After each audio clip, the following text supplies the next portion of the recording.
En este video hablaremos sobre el teorema de Tales. Tales de Mileto es el primer matemático cuyo nombre ha pasado a la historia. Sin embargo, no se conservan escritos suyos. Era un erudito universal, curioso sobre todo, astrónomo y filósofo, un gran observador. Alrededor del año 600 a.C., Tales visitó Egipto, donde el faraón, que había oído hablar de la inteligencia de Tales, le pidió que averiguara la altura de la gran pirámide de Keops. Para ello, nuestro gran sabio clavó su bastón en el suelo de forma vertical y esperó. En el instante justo en el que la sombra de su bastón fue igual a la altura del bastón, entonces asumió que la sombra de la pirámide también sería igual a la altura de esto.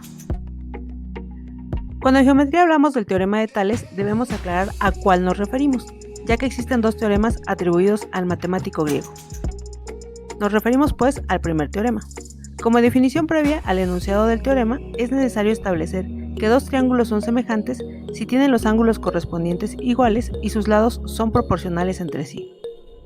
El primer teorema de Tales recoge uno de los postulados más básicos de la geometría, a saber que, si en un triángulo se traza una línea paralela a cualquiera de sus lados, se obtienen dos triángulos semejantes.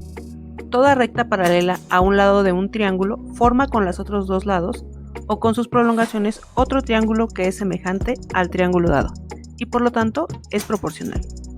Consideremos entonces que, dado un triángulo ABC, si trazamos un segmento paralelo BC a uno de los lados del triángulo, se obtiene otro triángulo AB'C', cuyos lados son proporcionales a los del triángulo ABC.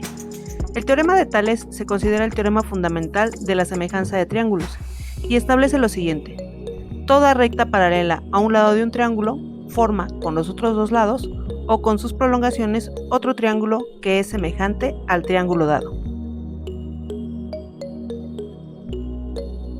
En el primer ejemplo, escribimos la primera razón de proporcionalidad observando que el lado X del triángulo menor es correspondiente con el lado 3.9 centímetros del triángulo mayor.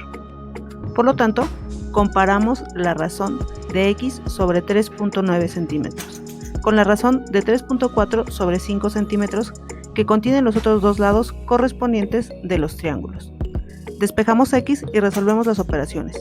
Así sabemos que X es igual a 2.652 centímetros.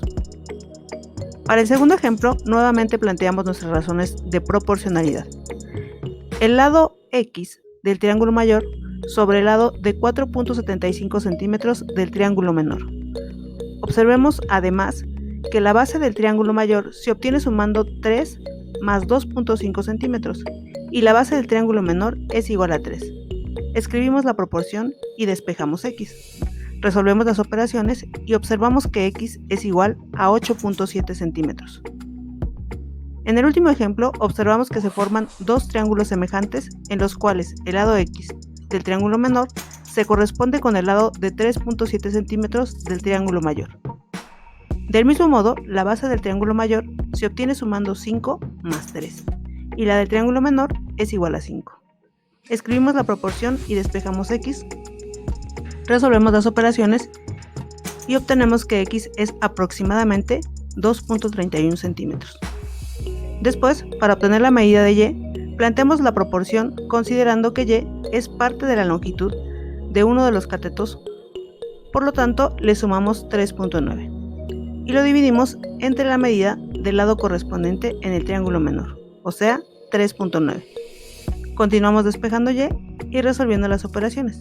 De esta forma, Y es aproximadamente igual a 2.34 centímetros.